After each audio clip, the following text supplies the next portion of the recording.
안녕하세요. 김선사입니다. 오늘도 교통사고로 이렇게 문의해 주신 분이 있어서 그 질문자분의 내용을 앞서 이야기를 해보겠습니다. 인터넷에 김손사를 검색하세요.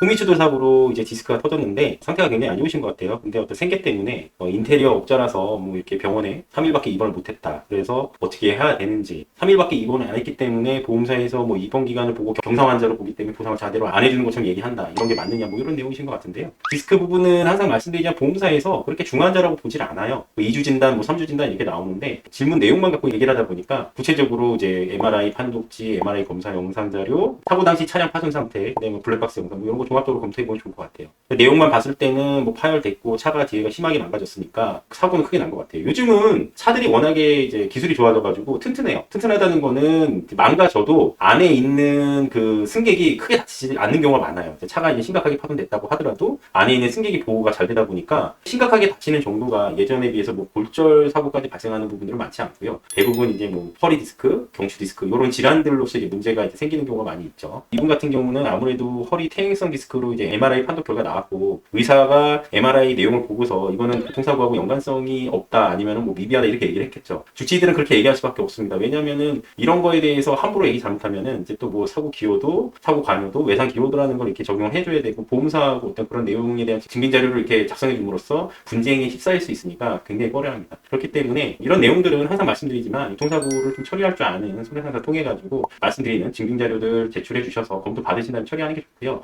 보험사에서는 무조건 경상 환자죠. 왜냐하면 골절 사고도 아니고 뭐 수술 치료도 안 했고 그다음에 입원 치료도 3일밖에 안 했으니까 그런 경우에서는 우선 2주 영자 진단에서 이제 심하게 사고 난 2주 영자 뭐 예를 들어서 뭐 요즘에는 그런 경우에는 뭐 150에서 250, 300까지 얘기하는 경우들이 있는데 굉장히 작게는 또 50에서 150까지 얘기하시는 분도 있어요. 왜냐면 사고 나자마자 뭐 바로 통원치료 한두 번 하고 합의하려고 하시는 분들한테는 실무적으로 그런 내용들을 많이 듣게 되고 보게 됩니다. 근데 만약에 당사자가 이 사고로 인해서 자기가 피해를 많이 입었고 디스크 관련해서 후유증이 크게 남고 뭐 한시적인 장애가 남을 것 같다. 노동 능력의 감소, 일할 수 있는 능력이 감소됐고 너무 힘들다. 계속 허리 엉덩이 쪽이 아프고 저리다. 뭐 이런 내용들이 있으시다면 아까 이제 말씀드리는 어떤 검사 영상 자료, 차 망가진 상태. 왜냐하면은 이제 충격이 어느 정도 됐고 어떤 형태로 이제 부닥쳤는지에 따라서 디스크가 어떻게 안 좋아졌을지 예상할 수가 있거든요. 그래서 보험사에서도 솔직히 얘기해서 사고가 크게 나면 인정하는 것들은 인정해요. 근데 단지 중요한 거는 우리 피해자분께서 자신의 손해를 입증을 해야 되는 거예요. 항상 권리를 주장하는 자는 자신이 입은 권리를 주장하는 내용들을 만들어서 제출을 해야 되고 그걸로 주장을 하셔서 자기가 주장하는 내용에 대해서 보전 받으셔야 되거든요. 근데 이제 그런 부분들을 알지 못하고 처리하실 수가 없으시니까 아무래도 뭐 손해사정사나 뭐 다른 기타적인 전문가들 통해서 처리를 받으시는 건데 이분께서도 이런 내용들이시라면은 한번 자료를 검토 받으셔서 손해액이 어떻게 평가될지 그래서 뭐 일시이익이나 상실수익액이 적용될지 그런 부분들을 한번 검토받는 게 제일 중요한 것 같아요. 그래서 이 부분에 대해서 한번 말씀을 드리자면은 첫 번째는 지금 당장 뭐 합의금 관련해 생각하지 마시고요. 최소한 뭐 2달, 3달, 4달 이렇게 통원치료 꾸준히 받아보신 다음에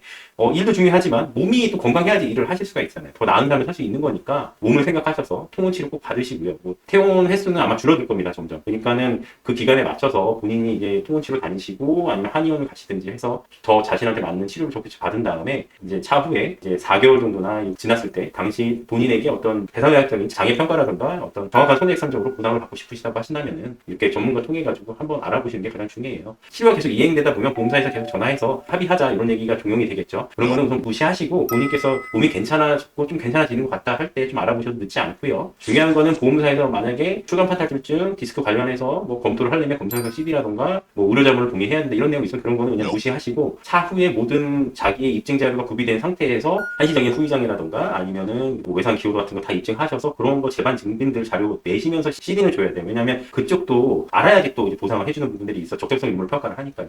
그런 내용들로서 이제 본인께서 진행하실 거면은 처리하면 되고요. 그런 내용들 뭐 본인은 자신이 없다. 전문가 통해서 그냥 하는 게 맞다. 각자가 잘하는 영역들이 있으니까요. 그래서 그렇게 하시고 싶으시다면 상담 신청하셔서 그런 내용들 검토 받으신 다음에 진행 방향 다시 잡으셔도 될 것 같습니다. 항상 말씀드리지만 추간 판탈출증 관련해서는 교통사고에서 굉장히 많이 발생하고 있고 항상 분쟁이 돼요. 주는 쪽과 받아야 되는 쪽이 대립되는 관계에서 적게 주려고 그러고 많이 받으려고 하기 때문에 그 부분의 적정성을 평가하고 합당하게 이제 손해액을 평가하는 게 저희 손해사정사다 보니까 항상 중간에서 좀 양쪽의 의견을 청취하고 쟁점 사항을 이제 분석해가지고 좀 합리적으로 손해사정에 대한 결과를 도출해야 되는 게 저희 몫입니다. 그러니까 이런 부분들 이해가 되신다면은 한 번쯤 문의하셔도 나쁘지 않겠죠. 오늘 이제 당사자분이 보험사 상대로 해서 직접 보상을 받기 위한 대한 어떤 과정에 대해서 한번 이야기를 해봤고요. 이러한 부분들이 도움 되셨다면은 가시기 전에 좋아요, 구독 좀 꼭 부탁드리고요. 저희 김손사는 앞으로도 피해자분들의 실질적인 질문 내용을 갖고 이렇게 또 영상을 만들 거니까 꾸준한 시청 한번 부탁드리고요. 오늘 김손사는 여기서 물러가겠습니다. 감사합니다.